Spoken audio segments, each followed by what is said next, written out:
Going to bring this meeting back to order. All right, welcome to the Queen Anne's County Commissioners Meeting. This is a public meeting that's being aired live on our local cable television station, QACTV 7. These media broadcasts provide county citizens an opportunity to watch and review our scheduled public meetings.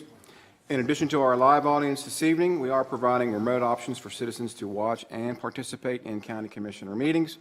Citizens may watch our meeting live on our website at qac.org/live or on our television channel, Breezeline Channel 7 and High Definition Channel 507. Citizens can participate also by joining the live Zoom meeting by going to qac.org/public comment. Citizens may also email comments to publiccomment@qac.org. All comments received will be summarized during the press and public comment period on tonight's agenda. We acknowledge everyone's participation, and by attending, you acknowledge that this session is both recorded and aired. Press and public comment will be taken and is limited to 3 minutes per person. If you do care to speak, please sign up at the information table in the lobby. Comments longer than 3 minutes can be submitted in writing for the Commissioner's review. We will now stand and be led in the Pledge of Allegiance by Commission President Jim Moran. I pledge allegiance to the flag of the United States of America and to the republic for which it stands, one nation, under God, indivisible, with liberty and justice for all. If you could remain standing for a moment of silence. Last week, being Thanksgiving, we lost 2 county residents, Bryce Boone, his mother's Debbie Hopkins, and Mike Katinas, pillar of the community at Annie's.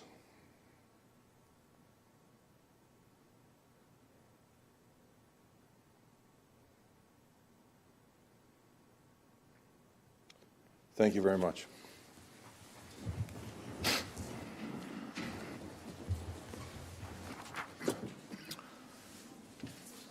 Okay, Commissioners, that brings us to our agenda for this evening. Our agenda for today's meeting, November 28th, along with the regular session minutes, the Roads Board minutes, and the Sanitary Commission minutes from the November 14th meeting have been circulated for review. Do we have any additions or corrections? Motion to approve the agenda and minutes as submitted. We have a motion and a second. Any discussion? Seeing none, all those in favor signify by saying aye. Aye. Opposed? So moved. All right, thank you, Commissioners. So we just held a closed session under the General Provisions Article Section 3305B1 to discuss boards and commissions, and I believe we have a number of appointments to make this evening. And we're going to start off with our MACO representation. I move to nominate Commissioner Jack Wilson as a member and Commissioner Chris Corcorino as an alternate for the Maryland Association of Counties Legislative Committee for 2024. Second. We have a motion and a second. Any discussion? Seeing none, all those in favor signify by saying aye. Aye. Opposed? So moved.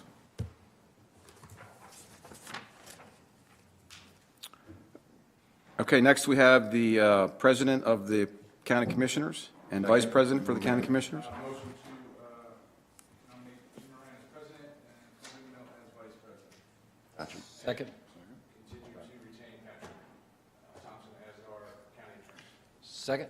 We have a motion and a second. Any discussion there? Seeing none, all those in favor signify by saying aye. Aye. Opposed? So moved. All right, thank you, Commissioners. We also have a number of Commissioner liaison assignments that we have established. There were a couple of changes. Do we want to go over those, or? You want to, or you want to? It probably wouldn't hurt just to review those quickly. Okay, so you want to go through. All righty.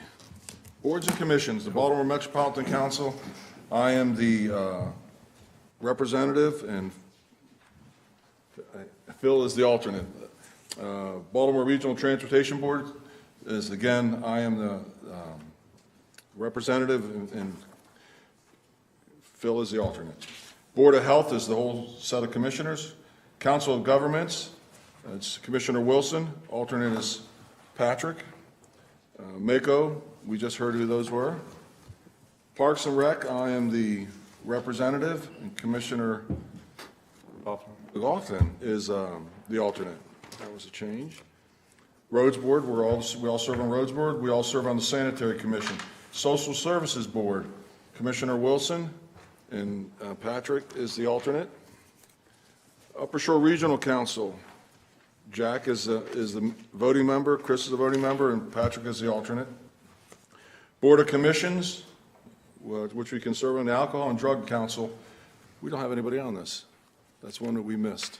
And we don't have to have anybody on that Okay, so particular then we'll commission. skip that Yeah, one? We don't have anybody serving on that commission currently either. But what we did add is we added the, oh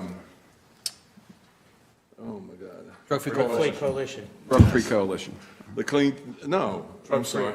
Drug-free clothes. Drug-Free Coalition, thank you. The Drug-Free Coalition, which I am the member and Jack is the alternate. Animal Control Board, Phil is the member and Chris is the alternate. Bay Bridge Airport, Chris is the member and I am the alternate. Bay Bridge Reconstruction Advisory Board, I am the representative to that, and right now, former Commissioner Stevie Wilson is a member. Board of Education stays with the president and the vice president, so it's myself and Phil are the members of that. Broadband Advisory Council is Commissioner Wilson, and Patrick is the alternate. Commission on Aging, I am the member, and Chris is the alternate. Council for Children and Youth, Phil and Chris both serve there. Economic Development Commission was Jack, and Chris is the alternate. Employee Morale Committee is myself and Phil. DSAC has Chris as the member, and I'm the alternate. Fire and EMS Commission has Jack as the member, and Patrick is the alternate. Housing, What's the acronym for DSAC? why don't you fill me in? Department of Emergency Services Advisory Council. You just saying that because they're sitting here? No, just because Oh, some people in acronyms, you're right, our, you're in our right. audience don't know My mistake, don't thank know the you, acronym. thank you. But they are here tonight. Housing Authority, Patrick, you are the member, and Chris is the alternate. Kent Narrows Development Foundation is, Phil is the member, and I am the alternate. The Liquor Board, Chris is the member, and Patrick is the alternate. NACO, Jack is the member, Patrick and Chris are alternates. Planning Commission, I am the member, Chris is the alternate. Nope. Oh, Phil is. Phil's Oh, the excuse me, that's right, we changed that one. Phil is the alternate. That's right, you want your name tag up there. My little Gotcha. tiny desk. Rural County Coalition, Jack is the member, Chris is the alternate. Spending Affordability Committee, Chris is the member, and I am the alternate. And I think that takes care of all of them. Hubba hubba. Margie, Now- did he get it right? Okay, now we're going on to boards. Board of Appeals, excuse me. Board of Appeals. So I move to reappoint Howard Dean as a member of the board and Barry Waterman as the first alternate for the board. This moving Scott McGlashan to the second alternate of the board. And their terms will, Howard Dean's term will expire December 31st, 2027, and both Scotty McGlashan and Barry Waterman's terms December 31st, 2025. Second. We have a motion and a second. Any discussion? Seeing none, all those in favor signify by saying aye. Aye. Opposed? So moved. Let's see, now we go to the Commission on Aging. We, the Queen Anne's County Commissioners, do hereby move to approve two replacements for the Commission on Aging, Martha Anthony and Rebecca Kennedy, finishing out the previous term holders as listed above, and they're going to be, which their terms will end in, Martha Anthony's will end in December 31st, 2024, and Rebecca Kennedy will end December 31st, 2026. Second. We have a motion and a second. Any discussion on this item? Seeing none, all those in favor signify by saying aye. Aye. Opposed? So moved. Jack, you want to read the next one? Economic Development Commission. Yes. Hold on, I gotta find it. Okay, that's all right. Yeah, I go move to approve the reappointment of James P. Riley and Larissa Costello to the Economic Development Commission for a term of 3 years, beginning January 1, 2024, and ending December 31st, 2026. Second. We have a motion and a second. Any discussion? Seeing none, all those in favor signify by saying aye. Aye. Opposed? So moved. Employee Awards Committee. Let's see here. So we are going to reappoint Katie Price, Shane Moore, and Alan Toblib to three terms. Their terms will end, well, that's already ended, 2023. So where's the new one, Todd? 2025. Thank you. I'm sorry. You're right. I'm sorry. Yes, let me start over on that one then. I move to reappoint Katie Price, Shane Moore, Alan Tablid to the Employee Awards Committee. These terms will expire December 31st, 2025. Second. And we have a motion and a second. Any discussion? A motion in 3 seconds. In 3 seconds. Seeing none, all those in favor signify by saying aye. Aye. And opposed? So moved. And here we go. Now, Let me take this one over for now you. I'm going to get this one. I want to get this one. I move to appoint Mr. Wilson to fill out the vacancy on the Housing Authority. This term will expire June 30th, 2027. Second. We have a motion and a second. Any discussion on this one? Seeing none, all those in favor signify by saying aye. Aye. Opposed? So moved. Mr. Stevie Wilson. Mr. not Stevie. Jack Wilson. Commissioner. I didn't say commissioner, I said Mr. Wilson. He's the only one that gets a mister. So here we go. I move to reappoint Mark Cascia reappoint Mark Cascia for another term to expire December 31st, 2027. On the Parks and Recreation Board. On the Parks and Recreation Board, thank you. Second. We have a motion and a second. Any discussion? Seeing none, all those in favor signify by saying aye. Aye. Opposed? And will this ever end? Okay. Now we're moving on to the Planning Commission. I move to reappoint Sharon Dobson to the Planning Commission. This term will expire December 31st, 2028. Second.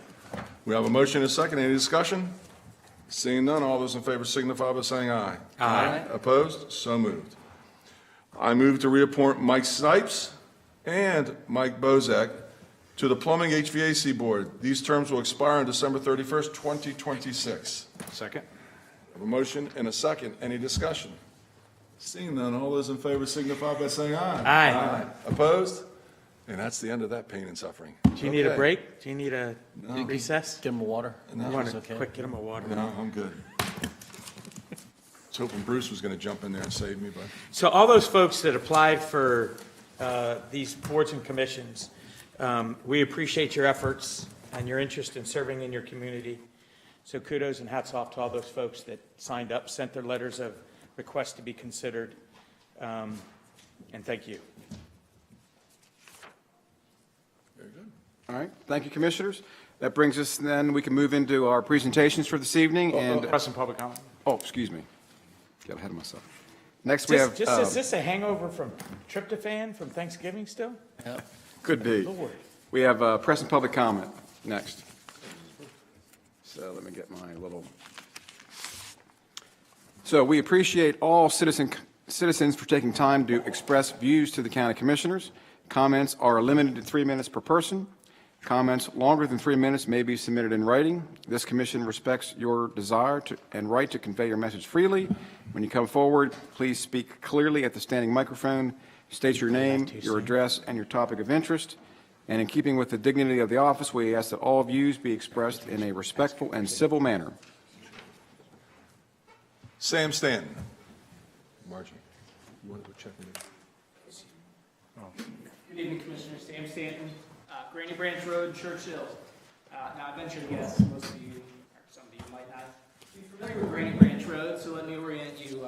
It's a beautiful part of the county. Farms, forests, wide open spaces, a few small rural subdivisions. It's the kind of place that my family and my neighbors are proud to call home. So why am I here? Granny Branch Road is just a stone's throw away from the former, now abandoned, Eastern Pre-Release Unit, which the county is now seeking to not only resurrect as a correctional institution, but a regional correctional institution, importing inmates from a 3-county region. Now, I realize this project is in its infancy. However, it seems all 3 counties and the state of Maryland are in love with this idea. I felt it's a good time to give a citizen's point of view. Now, I'd like to compare the existing jail over in Little Hut Drive here in Centreville with the former ERPU. To try and understand why this is such a great idea. The existing jail was constructed in 1988. It's only 35 years old. The ERPU building was constructed in the early 1960s, as near as I could tell, over 60 years ago. Now, I understand the current jail is badly in need of a renovation, and I understand the county, according to the attached memo from the October 24th meeting agenda, renovation design was already funded and complete, and it was ready to go out to bid. This was in addition to land the county already purchased adjacent to the current site to accommodate those renovations. Now, I have no idea what kind of state the ERPU building is in, but I can't imagine a 60-year-old building that's been abandoned for several years is in move-in ready condition, and I'm assuming it's probably going to necessitate a whole new building. Let's see. The existing jail has access to public sewer and water, while the former ERPU site once had an on-site wastewater treatment plant. It's my understanding that was abandoned when the state walked away from the property in 2021. In fact, living right around the corner, I can attest the lagoon was filled in, evidenced by the enormous pile of fill that sat next to the building for months. So essentially, we're starting from scratch there, too. There's a host of other factors I hope you'd consider, like transportation, traffic on local roads, light pollution, compliance with the ag zoning.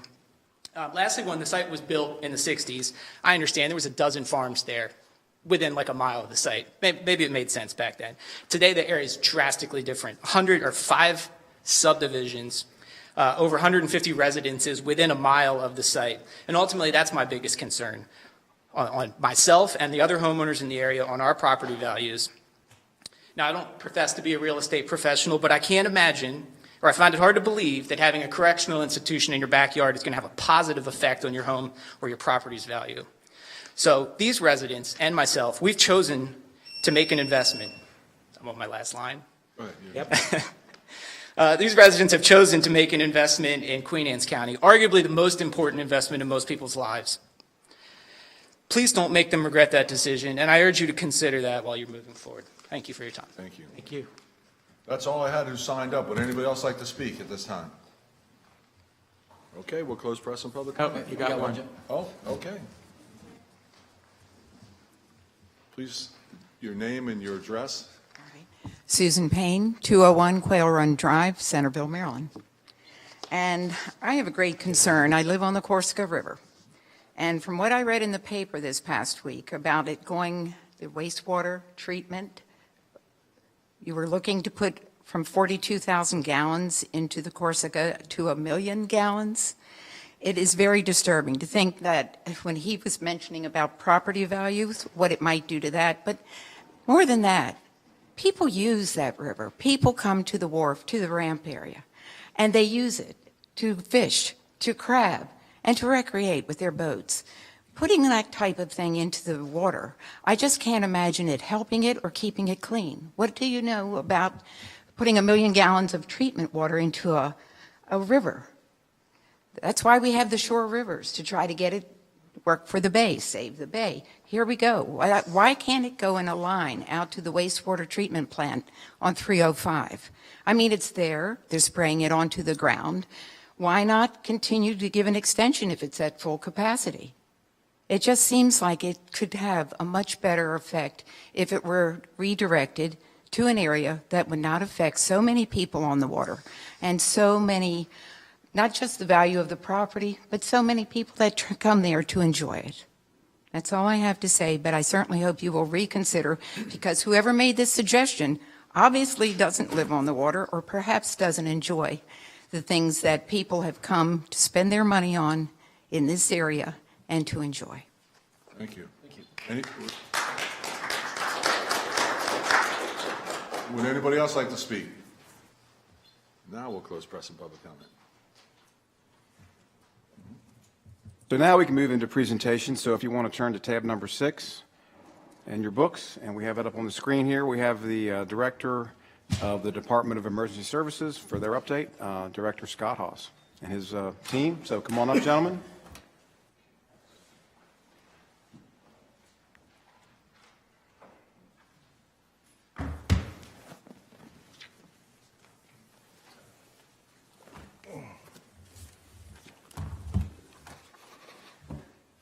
Well, I can screw up the PowerPoint here.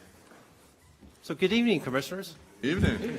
It's a pleasure to be here to give you an update on our department, and this is our last update for the year. And hopefully we can spread some good news and some good things that have happened with us over the last year. I tried to give these guys off tonight, and I kind of did the PowerPoint presentation myself and didn't make them labor over it like I normally do. But I don't think they trusted me 100% to present their department, their divisions through me. So Phil and Zach are here to kind of back me up tonight. We're just But- here to answer questions. But I promised that I would take the lead on this and actually do it myself, because they usually do it for me at these. So the first up is emergency medical services, which Zach is in charge of. You get a weekly report from us basically showing our service, so you're probably more familiar with our stats than Zach is, even though he creates them. But the big key thing that you see up on the screen from January to October, we've experienced 500 calls over last year during the same time period. And I'm sure you've seen that increase in all the reports that we send you on a weekly basis.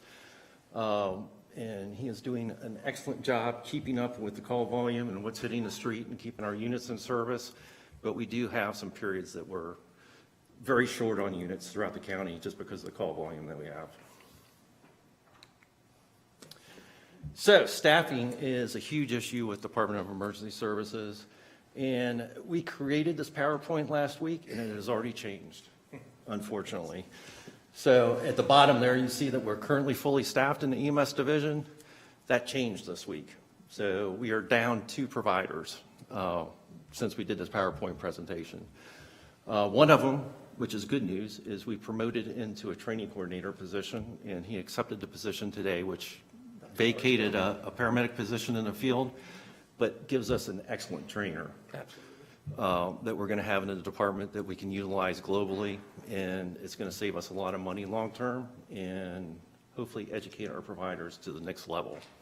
So we're excited about that. We are working closely with Human Resources to fill the 2 vacant positions, and I don't foresee a long period of time for that to go. Overall staff for the division is 65.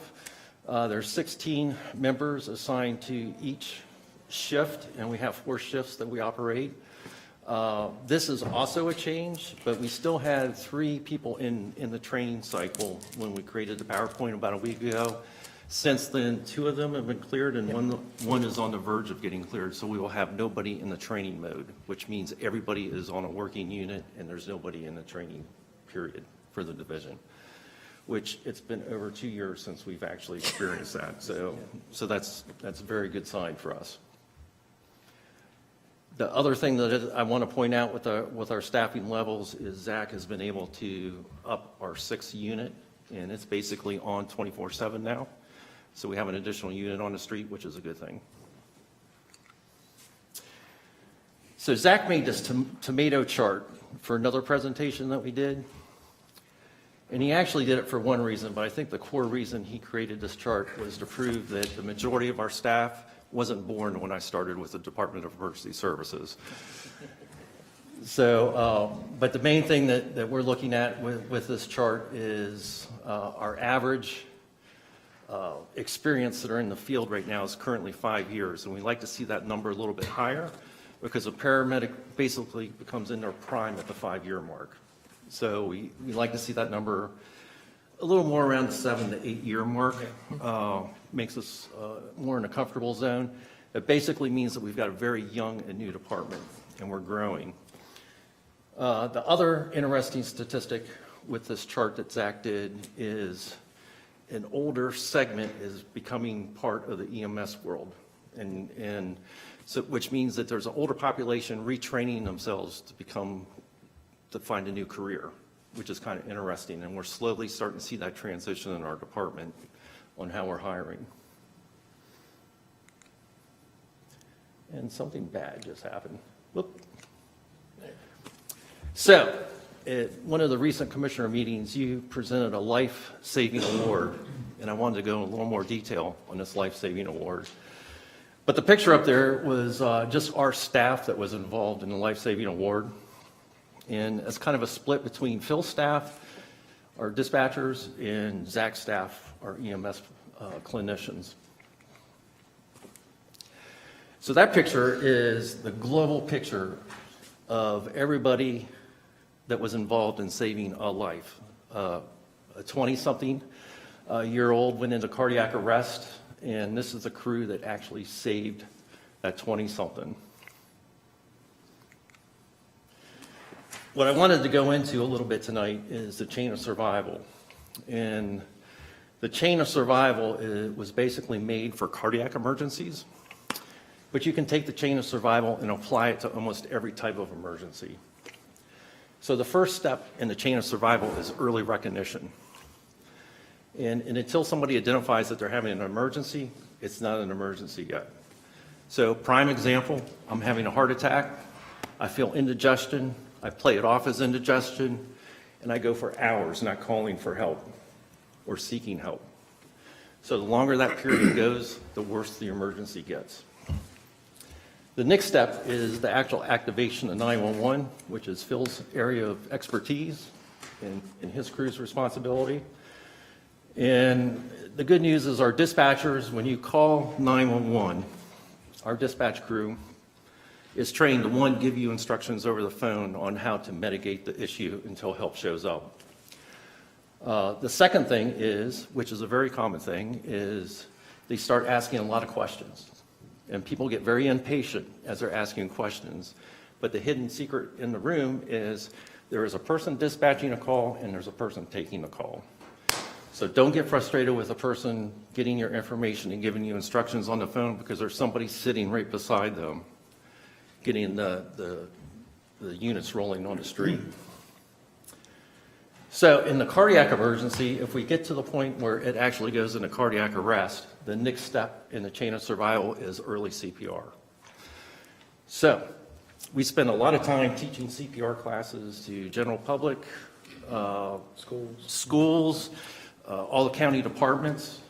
I believe all the county departments are trained in stop the bleed and CPR. Our AED program across the county is getting bigger, and that's what really saves the lives, is the AED use, which I'll get into in a second. But basically, the initiation of CPR typically starts by the bystander, and I'm going to get on that towards the end of this. Next step is law enforcement, and we've got a very unique agreement with our law enforcement partners in Queen Anne's County. I believe we are the only county in the state of Maryland that has equipped our local law enforcement with AEDs, and they're all trained in CPR and AED use, and they're part of our first response. So we have an agreement with the Sheriff's Office, and we have an agreement with Centreville Police Department that every cardiac arrest that goes out, they also get alerted to respond on that call. Next is our fire department response. And our fire department response team basically is set up to do the same thing. So the fire department shows up as a first responder. When the EMS units show up behind the fire department takes a secondary role in the incident. It does a lot of secondary things. So like the call the award went out for, the secondary role that they did was we flew that patient out during the cardiac treatment of that patient. So they set up the landing zone and handled all the details of the landing zone after they helped with the care of the person. And then the EMS is kind of the final step. So early defibrillation is a key in the chain of survival. And one thing that you have supported for the last, I'd say, 5+ years is our AED program, and it continuously grows through the county. As I said, all our law enforcement vehicles have AEDs equipped in them. I believe all the county buildings currently have at least one AED inside the county buildings. And now we're working to expand the program into our Parks and Recs system. So let me stop you there with the Parks and Recs. How are we doing on that as far as getting these AEDs within minute locations? Because I know some of our parks are big, and the AED could be on the other side of the park. Yes, so we're actually trying to do two-phase systems. So one, we're trying to equip every parks vehicle that has a radio in it with an AED. So very similar to when law enforcement gets a notification. If they're out working on the fields or they're out working in the parks, they'll get a notification that there's a cardiac arrest in that area, and they'll be able to respond to it with an AED in a short time frame. The second thing that we're doing is we're working with an organization. What is it? Team Trace. Team Trace. And we're working on getting actually AED stations put into the parks. And they're standalone stations.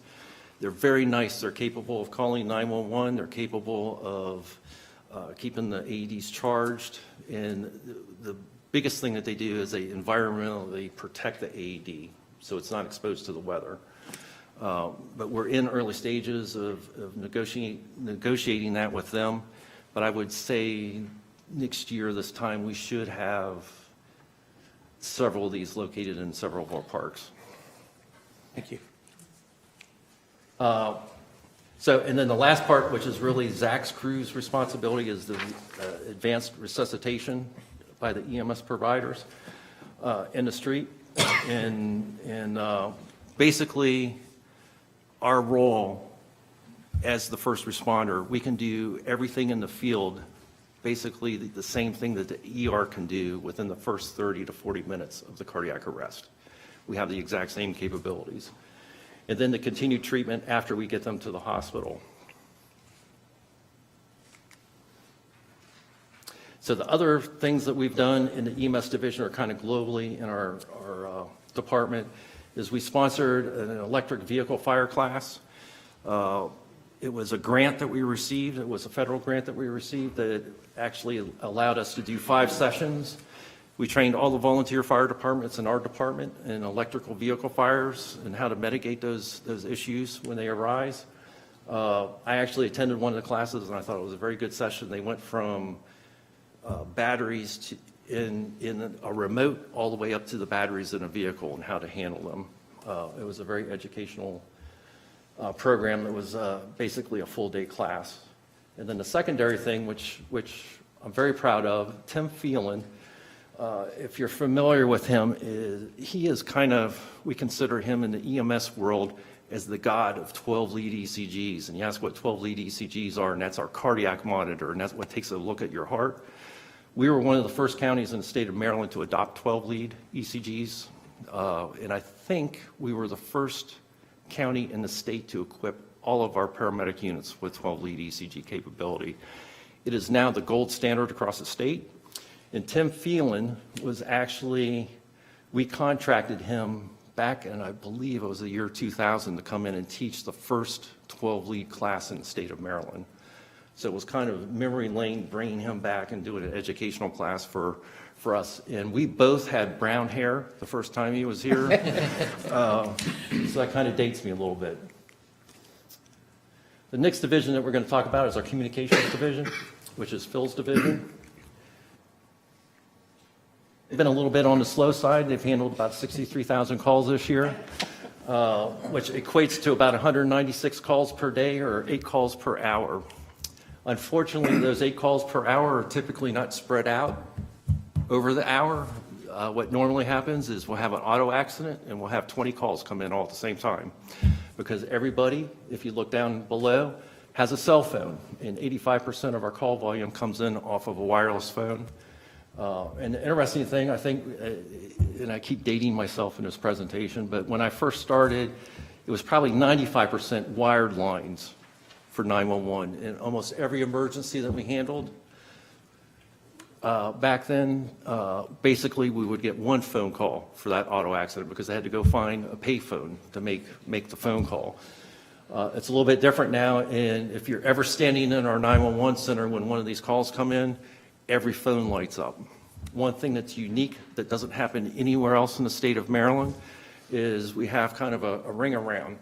So when our call volume hits 6, which is how many people we have in a room, it automatically transfers that 7th call to the next center beside us. So you never hit a busy signal from any of our centers on the mid-shore. Our next one goes to Kent, Kent goes to Caroline, Caroline goes to Dorchester, Dorchester goes to Talbot, and Talbot comes to us. So, Scott, do you have any idea, obviously the call's one thing, but how many incidents does that translate into approximately, would you think? Or how many times it transfers around that loop? No. How many incidents? You got 63,000 calls, but like you said, you might get 30 calls on one incident. How many incidents do you think that would be?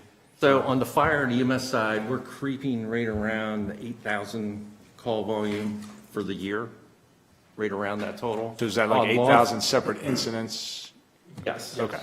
So on the law enforcement side, it's even higher. And I don't know so it's about 30,000 calls on the law enforcement side. They're singular that you're getting a call because this is going on, not getting 30 calls for it. Wow. So roughly 40,000 incidents. Yeah, we're a little bit on the slow side. What's a larger county? I mean, we're 40,000 and a county of 50,000. What's some of the larger counties? If you hit Anne Arundel, just ballpark guess, I don't even know off the top of my head, but they're probably handling close to 400,000 in comparison to us. But they have a 500,000 population. Right, yeah. 10 times our population. Yeah. The math tracks. Yeah.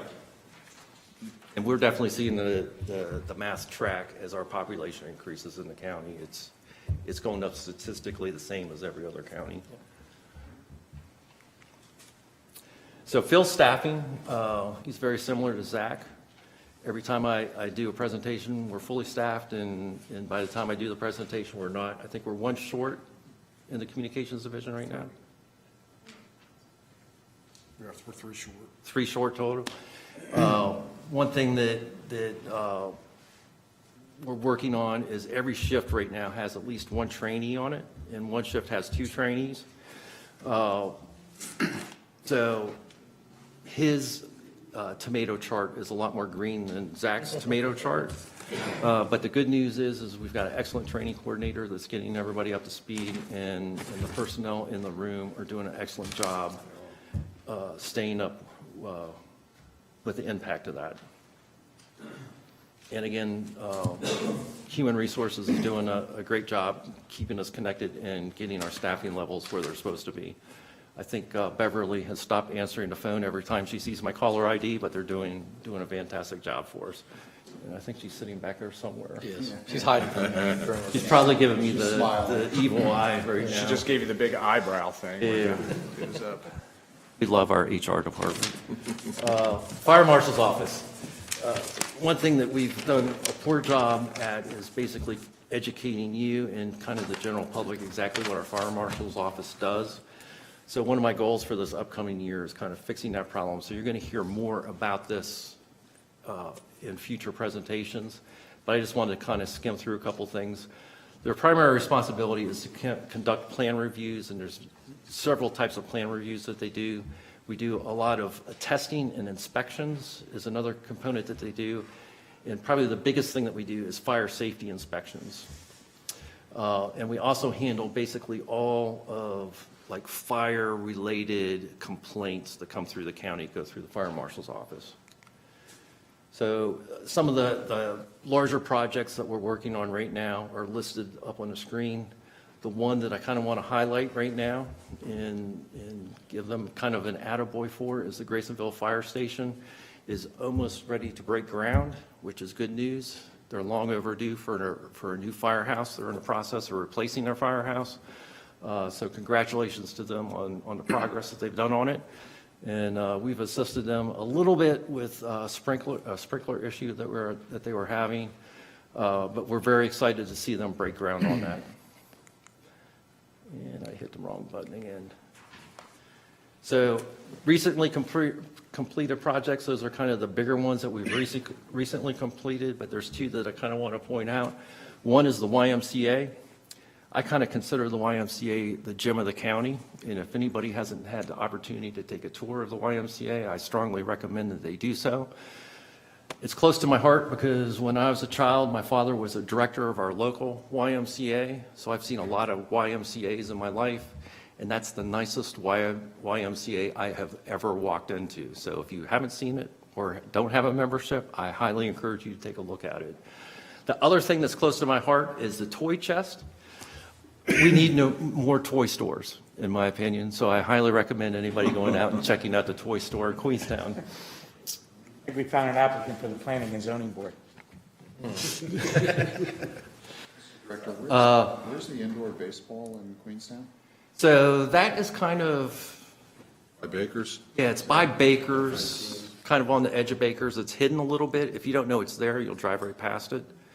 But it's a very nice indoor facility. My child played there. It started as kind of like a soccer indoor facility. So my kids spent a lot of time there playing soccer in the wintertime. But it's kind of a nice all-around facility to kind of keep kids in sports over the winter. Another place I highly recommend going and checking out. It's a good crew working there. So our Special Operations Division, the big thing that we just finished is the Bay Bridge Run. So that statistical information is close that's up there. We're actually having our debrief on this tomorrow, so I'll have the exact statistical information on the run. The big thing was it was the busiest year that we've had on the EMS side. We actually had 6 transports where people were actually transported off the course to an area hospital with a variety of complaints. The one noted, which I'm extremely proud of, I know Zach is extremely proud of, and everybody involved in the planning process, but we had a gentleman that was, I believe, 53 years of age go into cardiac arrest, and he was about 20 yards from the finish line, didn't make it to the finish line. You go back to that chain of survival that I talked about, it played a major role on how everything functioned. So he collapsed right in front of one of our deputies. The deputy identified the collapse, immediately called into our command center. We had cameras that we could zoom in. We actually saw what was going on. We could lead the group to his site very, very quickly. The officer immediately started CPR on this gentleman. Within, I'd say, about a minute to a minute and a half, we had a paramedic unit and the whole medical tent on site with the gentleman. The good news is he was talking to us by the time we got him to the emergency department, and he just visited us last week to thank us for saving his life. What's unique about this is we've done about 10 of these runs so far, and we've had 2 cardiac arrests. Both cardiac arrests are still alive today and still walking and talking, and that's thanks to the efforts of the EMS group. Lori's division, which does all the pre-planning, this shows that they do an excellent job at pre-planning this event and taking care of the medical side of it. I'm very proud of the services that they do. Phil's group handles all the communications of the event. They do an excellent job. But we also handled, that says 9 refusals, but we got kind of an update on that. We actually had 7 patient refusals. Why that's significant, we actually evaluated a patient, and they probably should have gone to the emergency department, and the person evaluating them felt they should have, and that's why we got a refusal from them.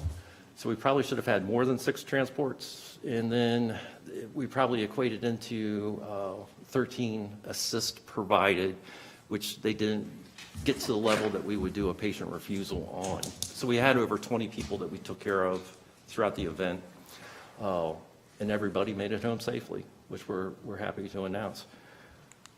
And then the last thing is a thank you, because everything that we presented tonight is because of how you support us and the support that you give us and the tools that you give Zach, Phil, and the rest of our crews at our department. Hopefully you see the value of it and the life-saving techniques that are available at our fingertips. I honestly say across the state of Maryland, we have the best equipped units. We have one of the best equipped 911 centers, and I'm very proud of everything that we have, and it's thanks to everything that you support. So thank you. We appreciate it. Thank you. Guys. Good job. And do you have any questions for us? I just want to acknowledge your EV program, how quickly you brought that together. I know Jack was part of that too, and the FEC, so thank you for doing that. It's going to come. So there's a lot more to come on that. So on the fire community, they're currently investigating some options of tools that they can purchase to help extinguish those fires. But we definitely have taken the first step in getting the field providers and the field firefighters trained in it. Is there anything else? Good. Thank you very much. Guys. Thank you. And I promise a better presentation by better presenters next time. They look rather happy doing that job there. Honestly. Yeah. If you would let Debbie Hopkins know and her family that she's in our prayers. You know what I'm talking about. Yes, absolutely. We appreciate that, and we will definitely pass that on to her. Thank you very much.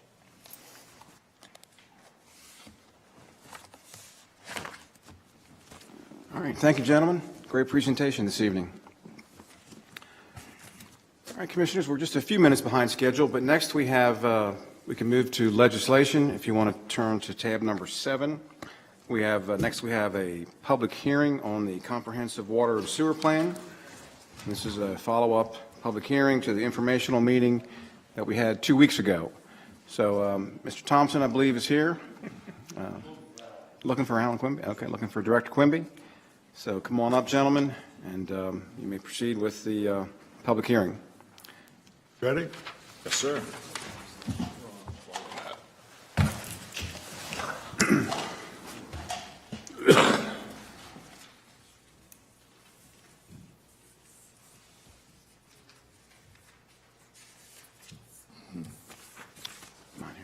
This is a public hearing being held by the County Commissioners of Queen Anne's County, Tuesday, November 28, 2023, in the Commissioners Meeting Room located in the Liberty Building, 107 North Liberty Street, Centreville, Maryland. The purpose of the hearing is to consider 2 amendments to the Queen Anne's County 2011 Comprehensive Water and Sewage Plan.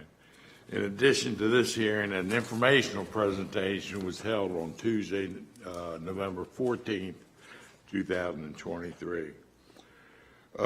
Copies of the proposed amendments have been available in the Office of the County Commissioners and electronically by sending a request to aquimby@qac.org. All hearing sites are accessible to individuals with disabilities. Sign language interpreters and assistive listening systems are available for individuals with hearing impairments. Persons who wish to comment on the proposed amendments may do so at the hearing. Speakers will be limited to 3 minutes each, but written testimony of any length can be submitted on or before the hearing date to Director of Public Works, 312 Safety Drive, Centreville, Maryland. Part of the record of the proceeding will be a certificate of publication indicating that notice of the hearing is published for 2 successive weeks in the Bay Times Record Observer, newspapers of general circulation in Queen Anne's County. The first proposed amendment is Town of Centreville Wastewater Treatment Plan. This text amendment reflects a request to increase the wastewater treatment capacity at the Town of Centreville's wastewater treatment plant. The wastewater treatment plant currently has a permitted capacity of 542,000 gallons per day and utilizes groundwater discharge via spray irrigation on a seasonal basis on its lands located at 751 Hope Road, April 1st through November 30th, and a surface water discharge in the Gravel Run stream the remainder of the year, December 1st through March 31st. This amendment seeks to increase the capacity to 1 million gallons per day, with the increase in capacity being surface water discharge year-round. In order to accommodate this surface water discharge increase, the current wastewater treatment plant outfall point is proposed to be extended from its current location within a Gravel Run stream immediately adjacent to the wastewater treatment plant to a new point directly into the Corsica River. The existing spray irrigation facility will remain in operation seasonally at its current capacity. A number of people have, they signed the wrong sheet. Yeah. I think these people have signed up for this amendment, but if not. You want to let Centreville give the presentation first? Oh, yeah. Is there someone here from Town of Centreville?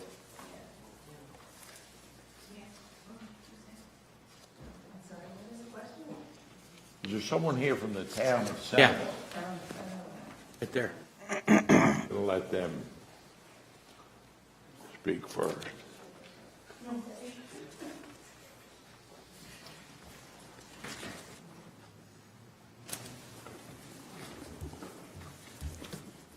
All right. Well, hello again. Evening. Long time no see. All right. Well, thank you for that summary. I can skip over all of that information. And we have the, right here?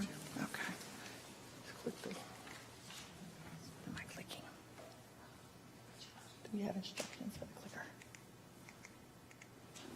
What am I clicking? Bruce. Oh. There you go. Thank you.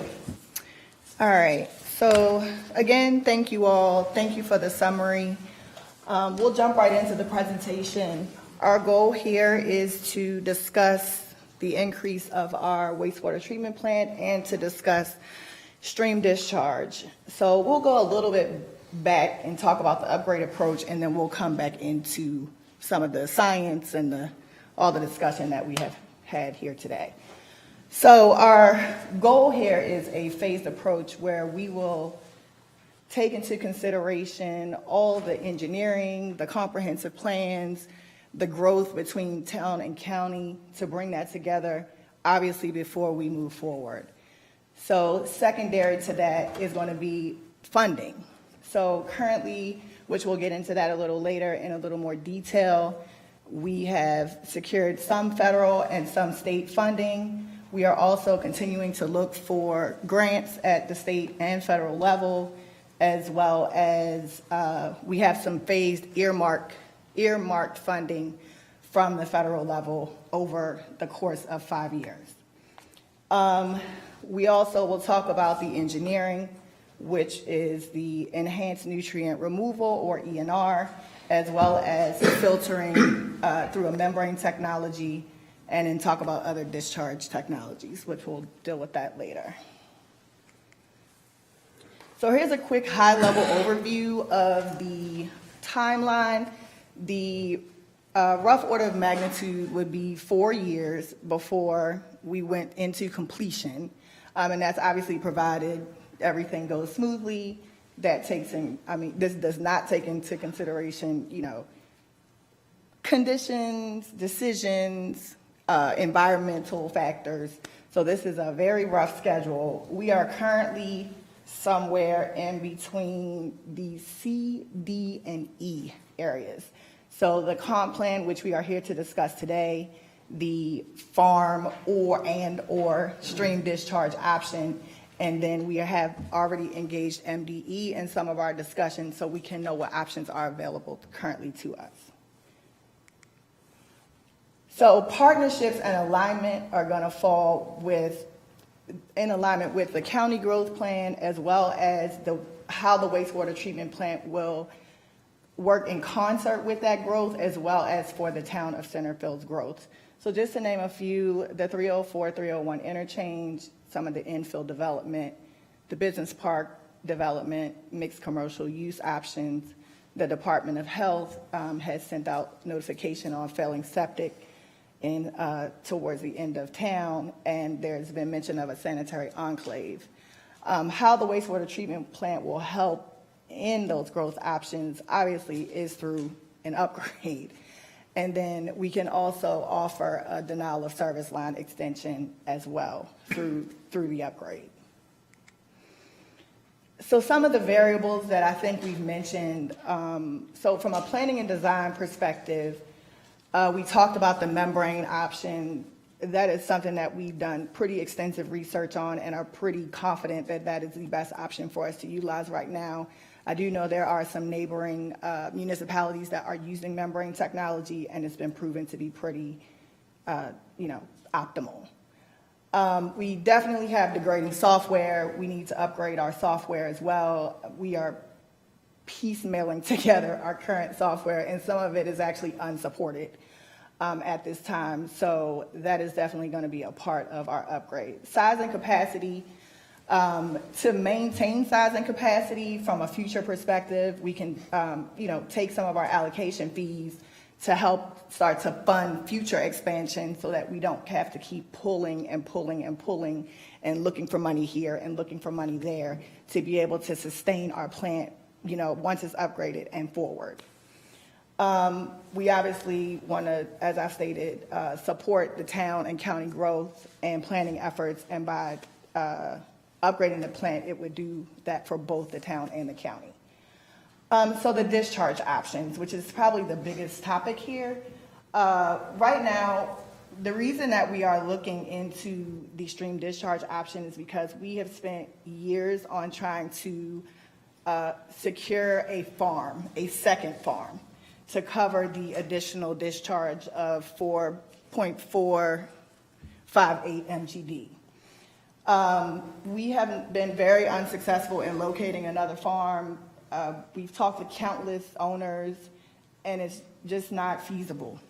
Either it's just a resource shortage, or people don't want to sell their land. So we've had to look at more optimal ways to see how we can meet the needs of the growth as well as discharge, so that we could expand the plant to accommodate the growth.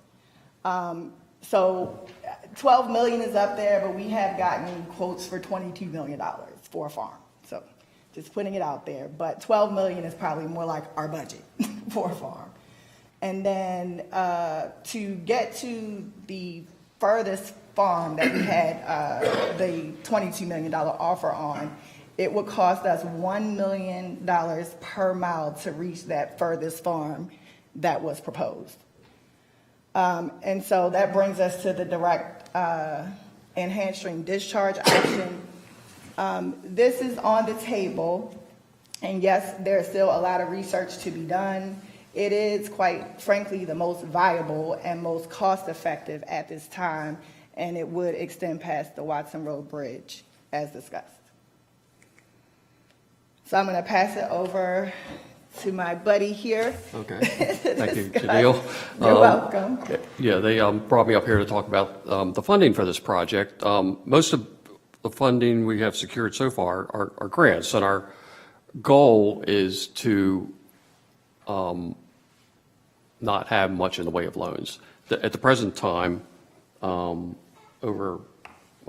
half of the funding would come out of loans, but we're working with the state to see if that could be offset by grants over the next over a 5-year period. But in order to proceed with that, we would need to have all of our ducks in a row. That would include the county water and sewer plant would have to include this upgrade, in addition to completing our comprehensive plan, which we should have completed by next month. So all of this needs to work together in order for us to proceed. I don't think there's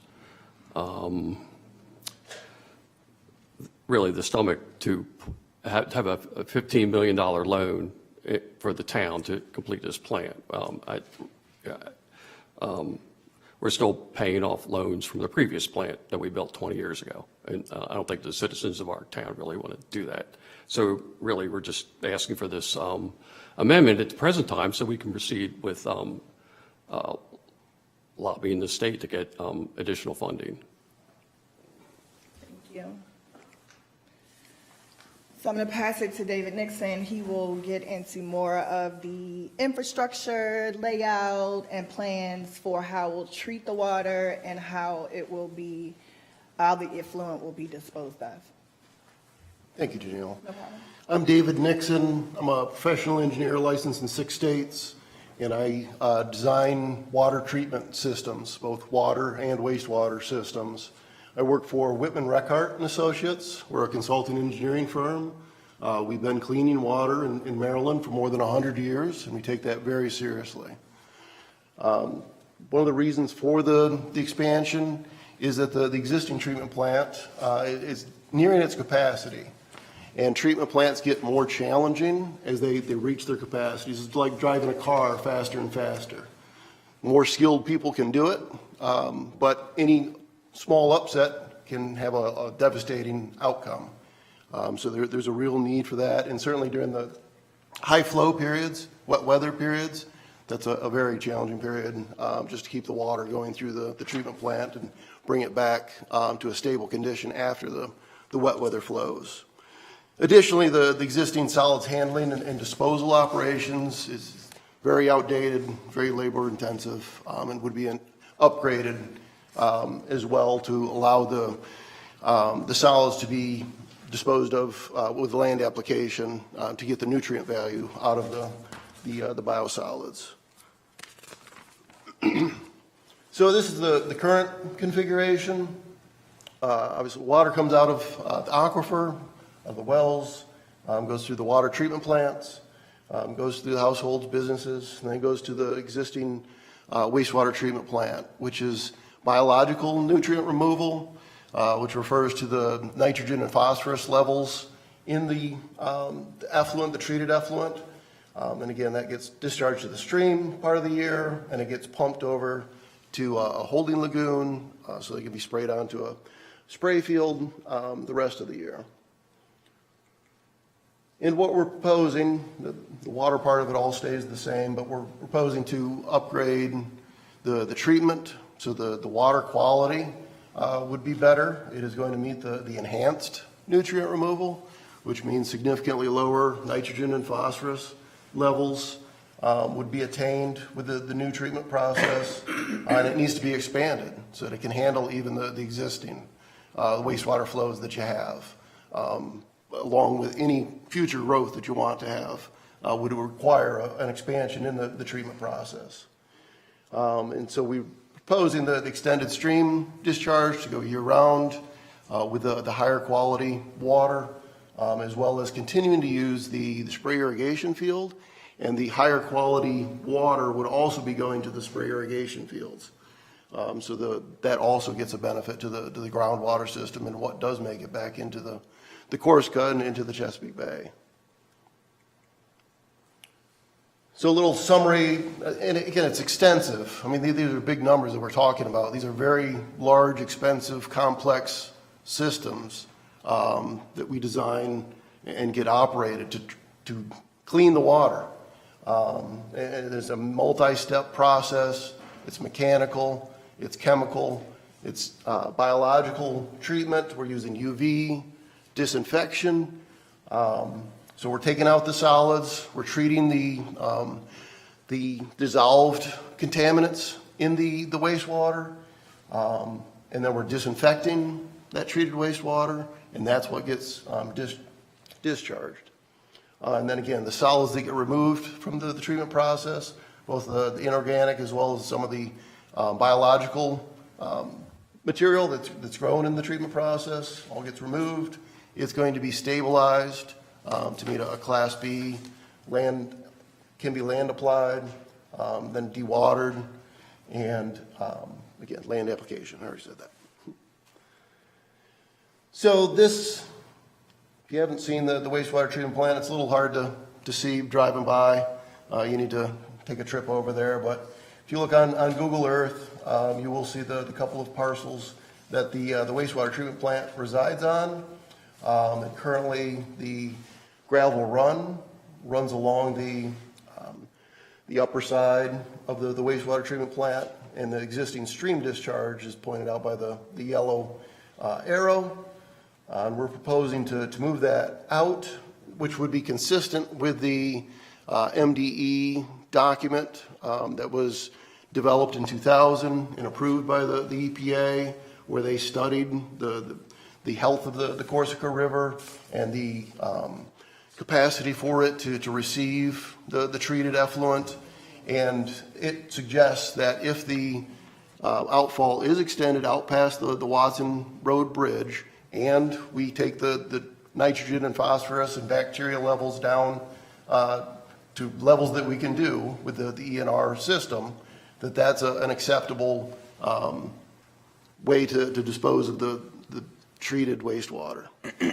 And that's in that 2000 document. And we're just following along with that. I'm not sure why that wasn't pursued in 2003. I do know that, again, the ENR, the enhanced nutrient removal, really wasn't developed in 2003. The first plants to upgrade to the first plants to upgrade to ENR were about 2006, 2007. So there's several years after the Centreville treatment process was upgraded last time. And I appreciate your time, and again, I take my job very seriously. Whitman Reckhart has been in this business. We clean water. So. That concludes our presentation. So I got a question. Alan, what are we discharging? 2.5 million gallons right now? Yeah. About 2.5 million, and that's an ENR. So is what they intend to do here the same filtration system basically that we have, maybe just on a smaller scale? Yeah, they have a membrane system, which is we don't have. But one of the advantages for a membrane system is you don't need as much land area. So they got tight site, where we just have big tanks. They don't have that option of having that large tank.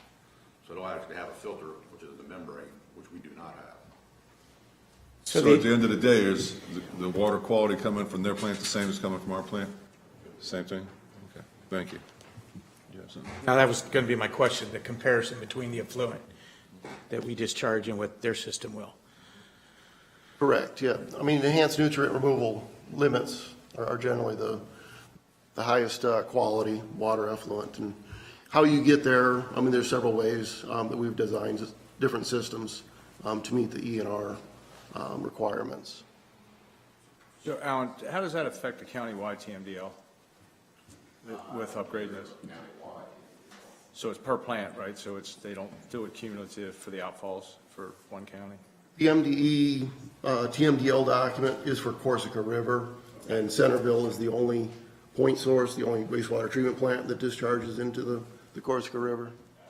So your existing plant right now, what is its filtration? I mean, how would you gauge that from what you're getting ready to propose to do? I mean, you have spray irrigation right now, so what you're spraying now, I'm assuming what you'll be spraying in the future, if this is done, will be a lot cleaner. For the nitrogen and phosphorus levels, definitely. For the TSS, Centreville has an existing cloth media filtration, which is really what it sounds like. It's going through a cloth media, pushing the water through and capturing out the solids from it and discharging them. The membrane is it's either a polymer or a ceramic that has specifically sized holes. And we've gotten very good at making membranes to be able to pass a specific size. And the membranes are chosen so that they can withhold all of bacteria. So it's down to that size. You're talking holes at molecular level. Yeah. Really? Yeah. But do we run ours through ultraviolet or some sort of light that also, Kills? yeah? Disinfection, they have that now. Oh, you already have that? Right, and that's for the bacteria kill, yes. That's very important as well. And that's still going to be installed. That's installed in every MBR plant, even though some would prefer not to run their disinfection because the MBR is so good, but MDE is not allowed that. So every membrane plant has disinfection downstream, either ultraviolet light or chlorine. You're already discharging 542,000 gallons into the Corsica Correct. today. Correct. Matter of fact, because we're in November, it's started this month, correct? Correct. Okay. Else have questions? You got testimony now, or? We have several people have public comments. Certainly. Thank you. Thank you.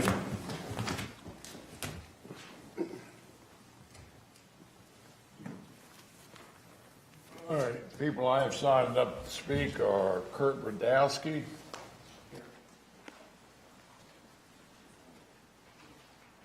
Hi, I'm Kurt Radowski. I live right on the Corsica at 117 Quail Run Drive. Question is, I guess we're still in the figuring out how this will affect the Corsica. My house would be right there where the discharge is. Kind of wondering where this discharge would actually be, if it's going to be deep enough. I don't know where it's going to be. I know we're boating right now. When we hit low tide, boats are grounding out, and we don't need a steel pipe to be tearing up out drives. But that's a minor thing as compared to what effect this is going to have on the Corsica. The ramps being used, people are fishing down there. You know, what will the effects be? This is what we need to know. What I would like to know before anything is dumped into the Corsica. Okay, thank you. Tom Tracy. My name is Tom Tracy. I live at 141 Quail Run Drive. I certainly appreciate the town's need for increased capacity and certainly certainly understand how that works. However, I have great concern about putting the water into the Corsica River for a number of reasons. First, when we have residents move in, like myself, who recently built there, we're very cautious about having us invest in the BAT systems to make sure our septic, which doesn't go into the river, is better than anybody else in the county. We make sure that we invest in things like I had to plant a lot of trees to make up just for the rainwater that might go in. But here, costs become an issue when it's their costs, and we're going to try to find the least costly way instead of the least effective way to do this, which is my primary concern. I certainly understand what they're doing from a filtration perspective, having done wastewater filtration in some of my previous life with plants, not septic, but other wastewater.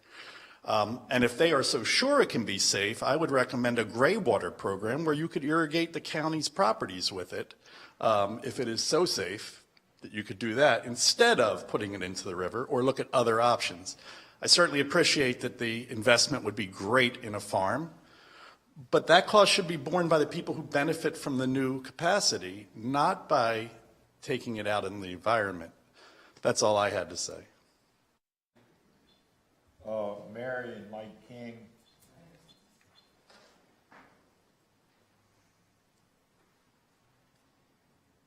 So if I understand this correctly, the wastewater, treated wastewater will still have... Your name and address? Oh, my name is Mary King. I live at 121 Quail Run Drive on the Corsica River. My understanding, the water that comes out of this new treatment system will still have nitrogen and phosphorus and bacteria. Lower levels, but it will still have it. There are already signs on the Corsica River that you can only eat so many fish a week or it's detrimental to your health. So has anybody done a study as far as what this nitrogen, phosphorus, and bacteria, whatever levels it's at, will affect the fish, any kind of, people, kids like to swim. I'm afraid to let our grandkids go in that river right now. And if you're going to add more bacteria, more nitrogen, more phosphorus, it's out of the question. So I just think there has to be a study done and let us know what the effects are. Do any of you live on the Corsica River?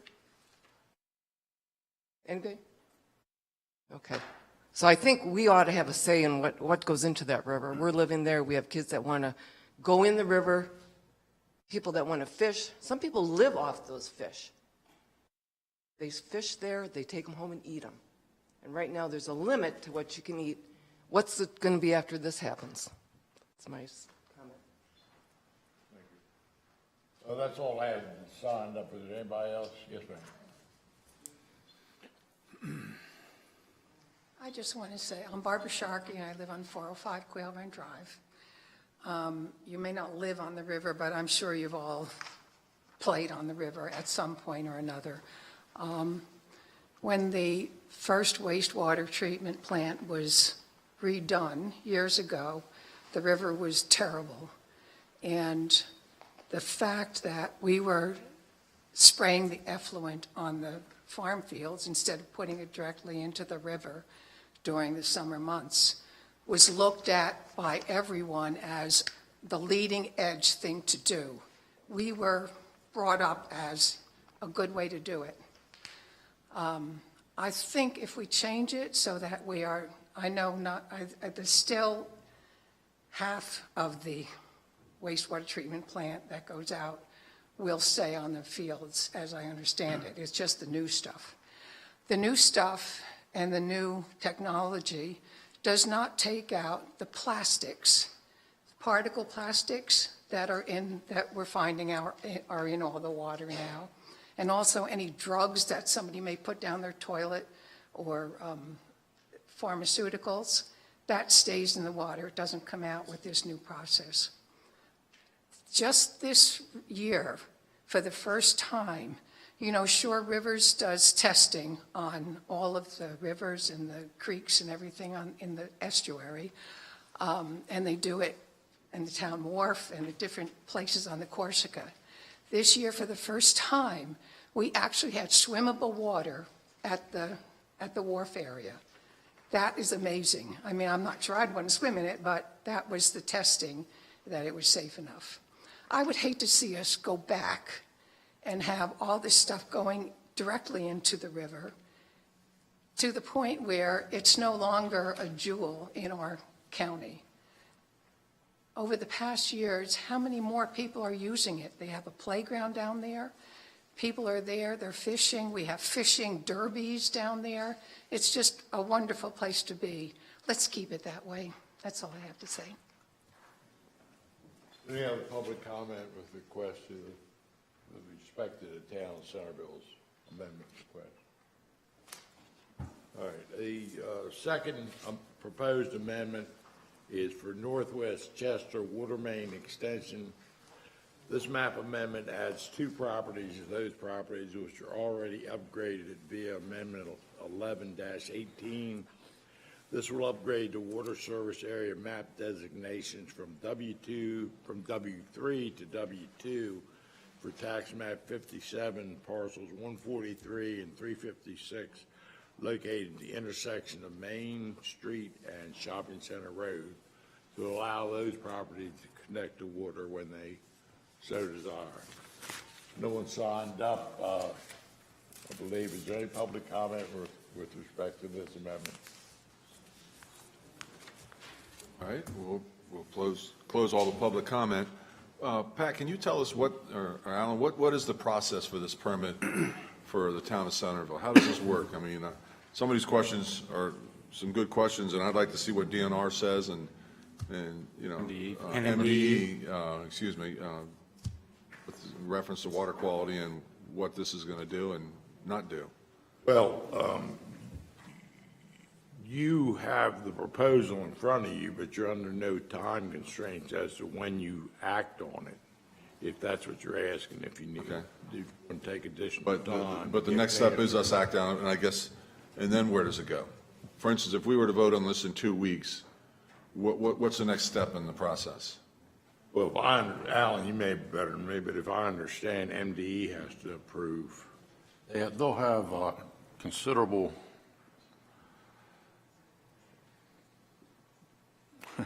they'll have to have considerable evidence to demonstrate to MDE that what they're proposing is feasible and is within the TMDL regulations. I bet they'd have a year to 18 months just to get a draft permit out of MDE, assuming MDE even goes that far. At that point, MDE will have a public hearing so that people would have another opportunity to speak to the subject matter.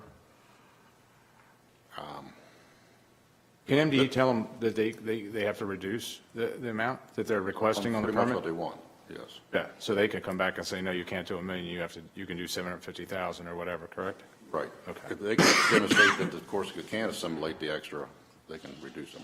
They'll give them the threshold that they can.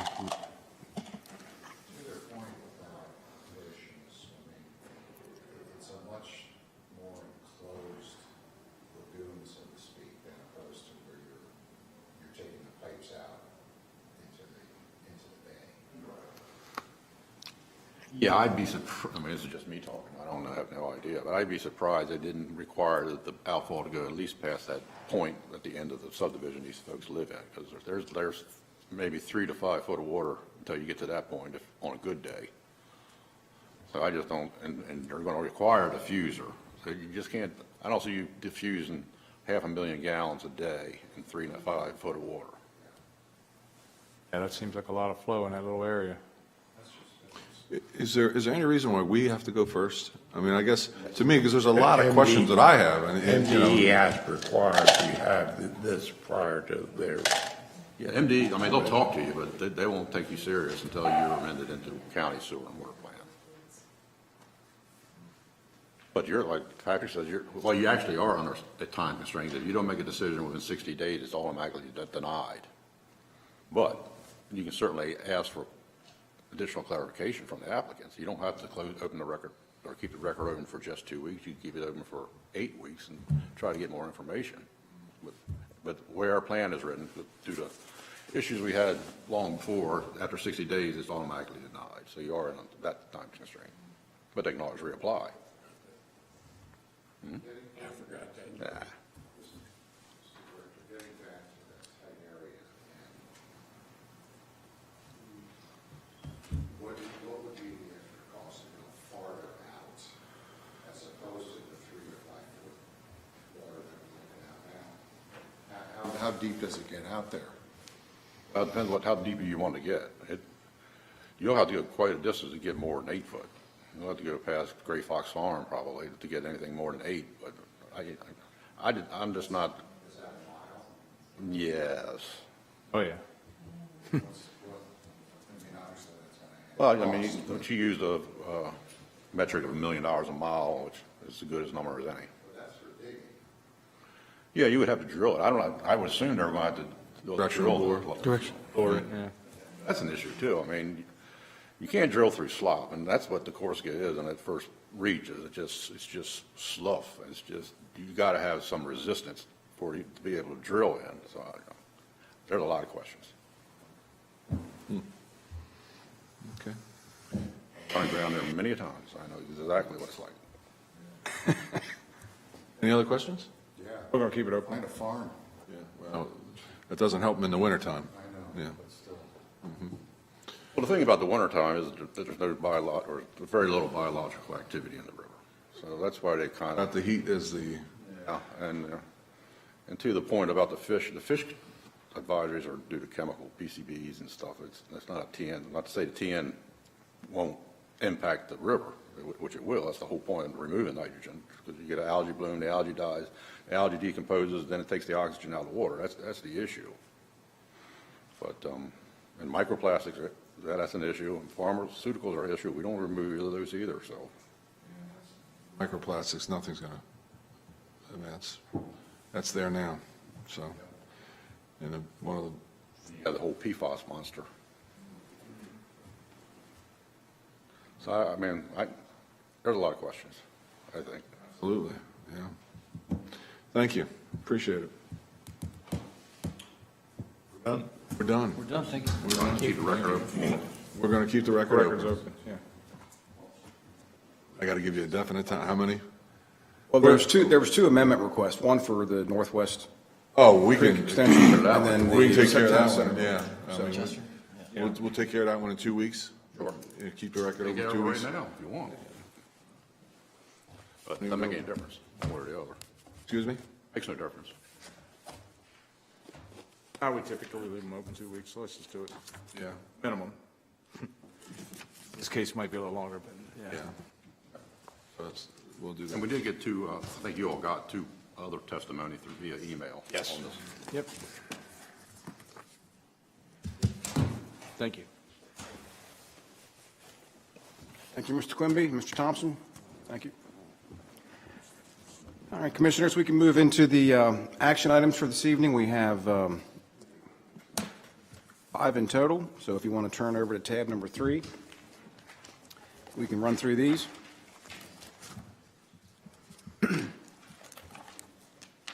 So under tab 3, item 1, page 1, we have proclamation 23-54 for Small Business Saturday. All right. Proclamation 23-54. Whereas the Queen Anne's County Commissioners celebrate our local small businesses and the contributions they make to our local economy and community. And whereas, according to the U.S. Small Business Administration, there are 33.2 million small businesses in the United States. Small businesses represent 99.7% of the firms with paid employees, and small businesses are responsible for 62.7% of net new jobs created since 1995. And small businesses employ 46.4% of the employees in the private sector in the United States. Whereas 68 cents of every dollar spent at a small business in the United States stays in the local community, and every dollar spent on a small business creates an additional 48 cents in the local business activity as a result of employees and local businesses purchasing local goods and services. Whereas 72% of consumers reported that the Small Business Saturday 2022 made them want to shop and dine at small independently owned retailers and restaurants all year long. Whereas the Queen Anne's County Commissioners support our local businesses that create jobs, boost our local economy, and preserve our communities. And whereas advocacy groups, as well as public and private organizations across the country, have endorsed the Saturday after Thanksgiving as Small Business Saturday, but you can really do it any Saturday in December if you would like.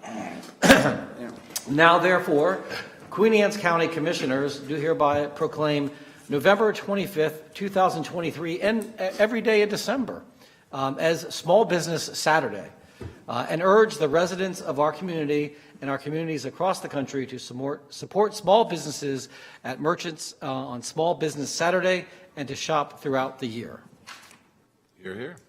Thank you very much. Well done, brother. Yeah, I did that. Thank you, Commissioner Corcarina, for reciting that. Very well. All right, our next two items are from the Director of Human Resources, Beverly Churchill, who is here with us. Item 2 on pages 2 through 38.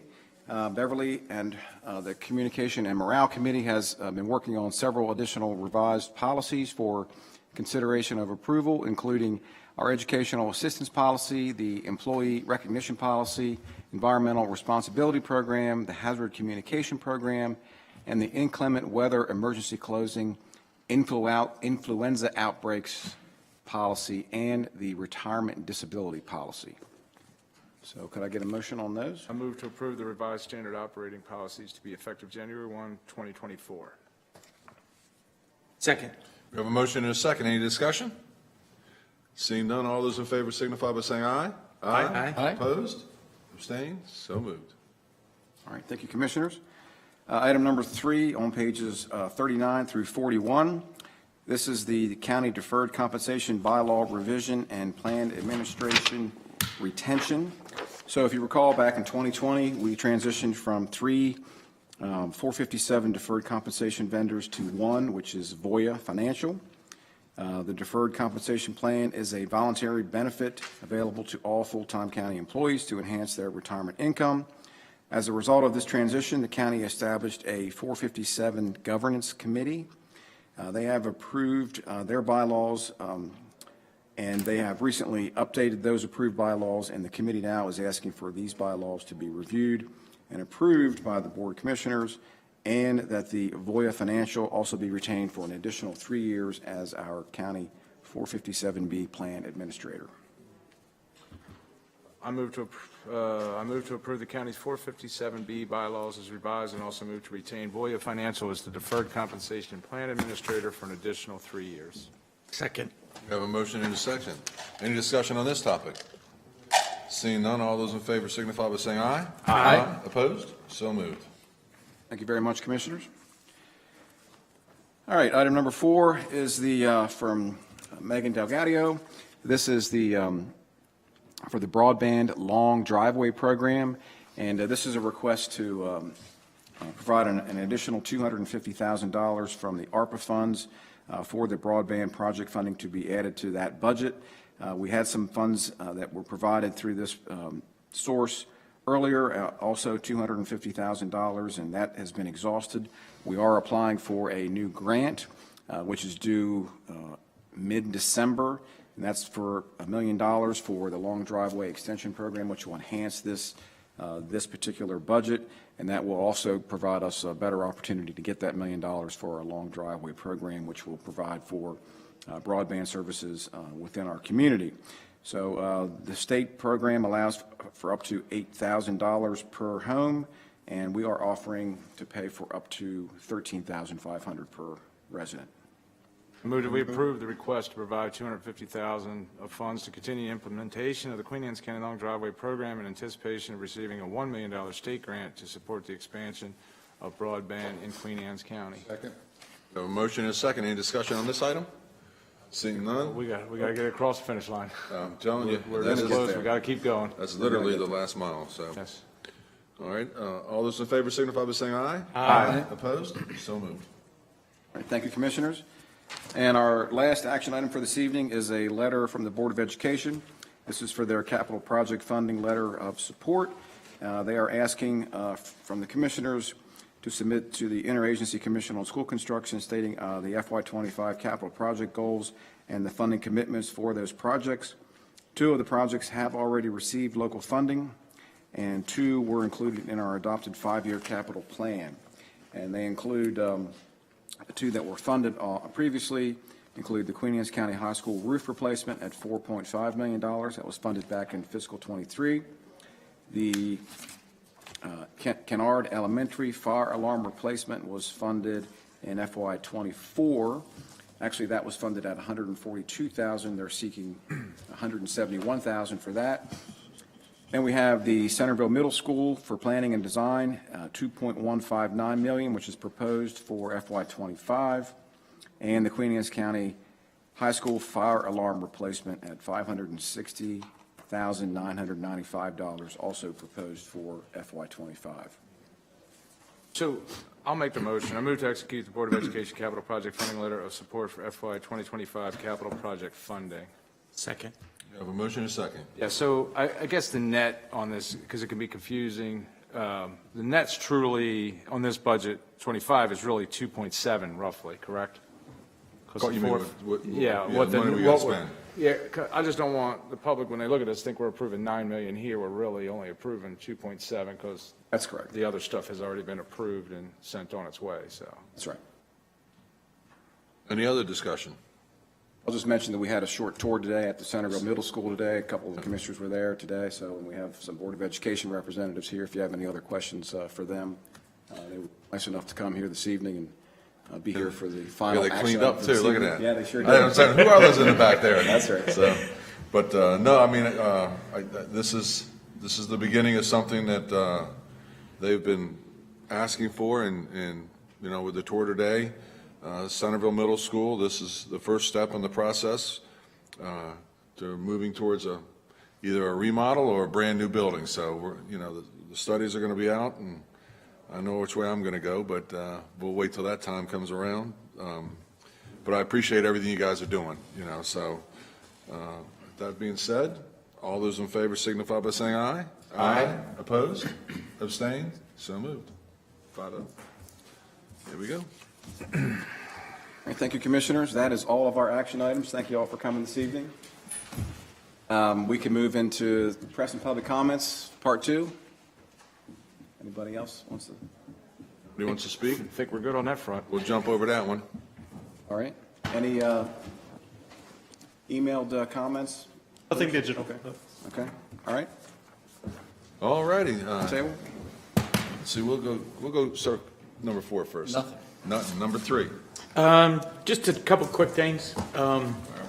So this was given to the commissioners today. It's just a reminder that you have the Festival of Trains at the Queen, the old outlets out there. So I would give it a look-see. Saturday and Sunday, December 2nd and 3rd, and then the 9th and the 10th. And this is from 11 a.m. to 4 p.m. And they're boasting a very large area of model trains. Very well. And some opportunities to get your picture taken with Santa as well. So Saturday morning, bright and early, I joined our Queen Anne's County Watermen's Association members to construct the Crabassa Christmas trees this year. So we had a large amount of sponsors. I would certainly be remiss if I didn't thank Commissioner Jim Moran and Increte for their donation. This is the largest of 3 fundraising efforts that the Queen Anne's County Watermen's Association does each year. And just for the folks that are tuning in,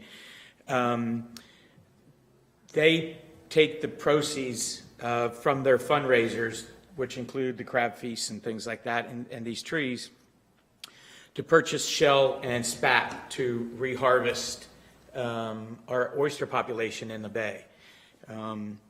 Obviously, this is their livelihood, and they're challenged often during legislation in Annapolis by these landlocked counties' leadership to try to overregulate. So if you enjoy your seafood, if you enjoy your oysters and your crabs, we need to support our Queen Anne's County watermen.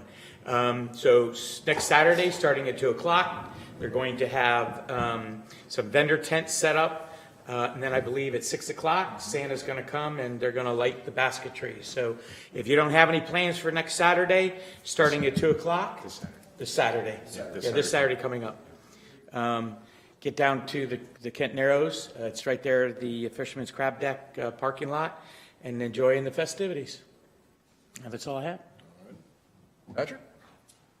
On Saturday, I visited a abandoned ranch farm that could potentially be a residential treatment center for kids at kids at risk. But I'll leave it at that. I just wanted to acknowledge it was a rough week for some of our county employee families or extension of our county employee families. So I just wanted to mention them.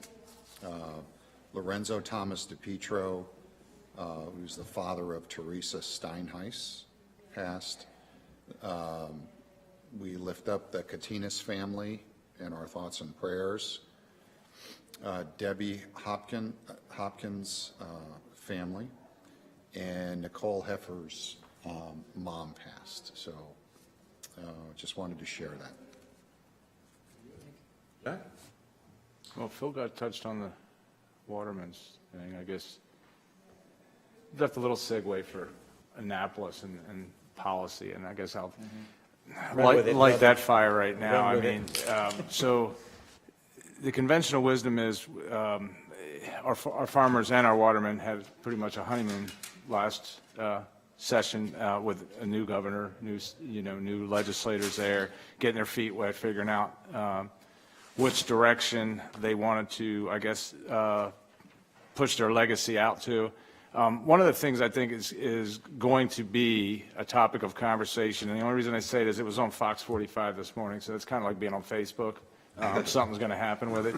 But no, they brought up the Kerwin funding, and what's interesting about it is, and for anybody that's seen us as 5 commissioners, and Patrick, obviously when Stevie was sat in that seat, we raised our concerns about it 5 years ago when it was first put into effect, and now the other 23 jurisdictions are chiming in that the effect of the Kerwin funding is going to hurt counties, and we're going into a recession, whether people want to believe it or not. All the economic indicators are saying that's where we're going.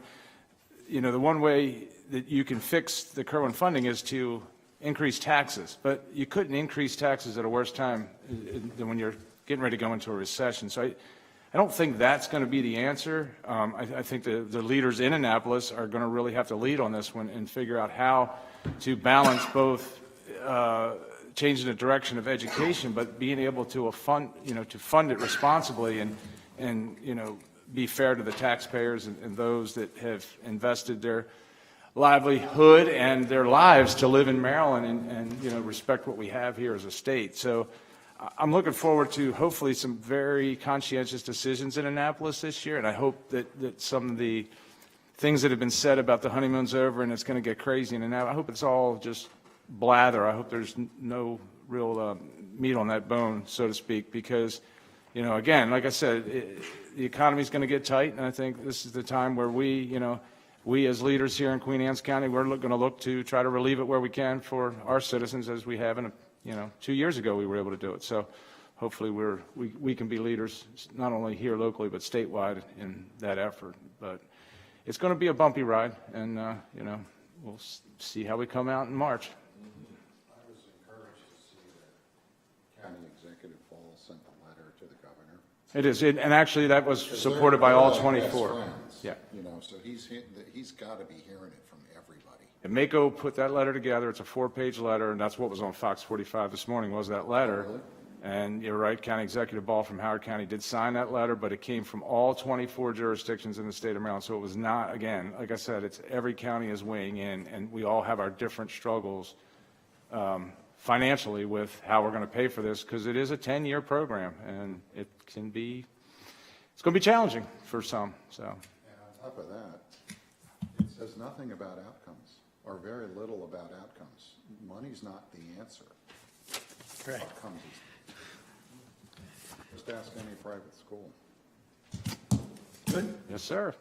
All right, I want to just touch on, first I want to say a big shout out to our school system, because you know, Mattapique Elementary School and Churchill Elementary School both got the Blue Ribbon Awards. And, you know, that is like winning the Super Bowl when it comes to it.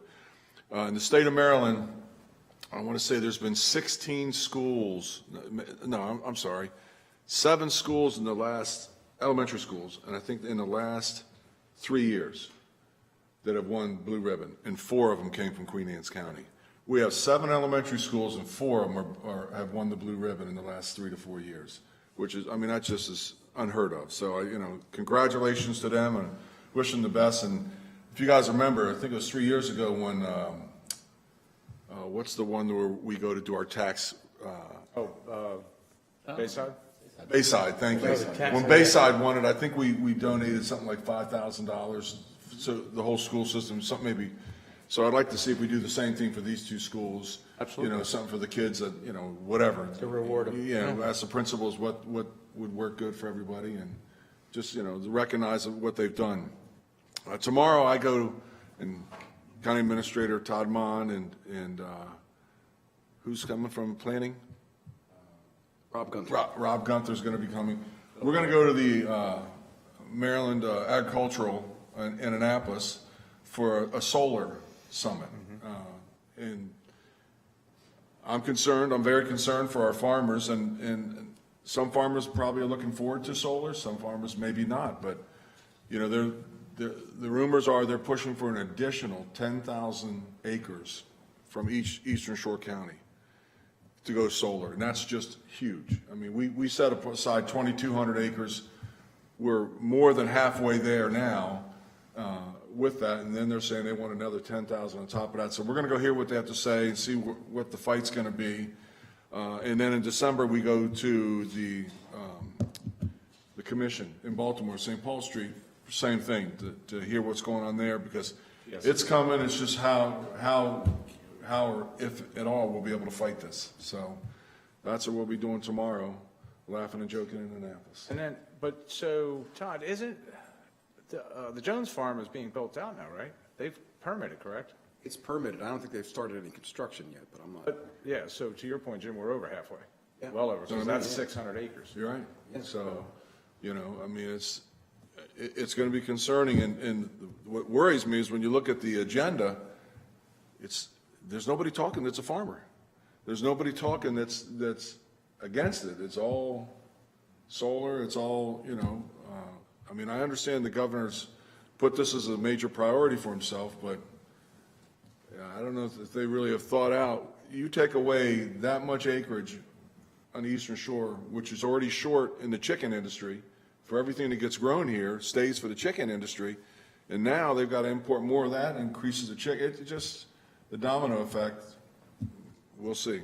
But it'll snuff it out, I think, to some extent. Oh, yeah. I mean, I think you would see the chicken industry suffer because the food supply is readily available for the most, and actually they import now, based on what I understand from talking to Jenny Rhodes and all, we import grain now for our chickens. Correct. So if you cut out another 70,000 acres Yeah. worth of it, Yeah. you know, like you said, the cost is going to go up.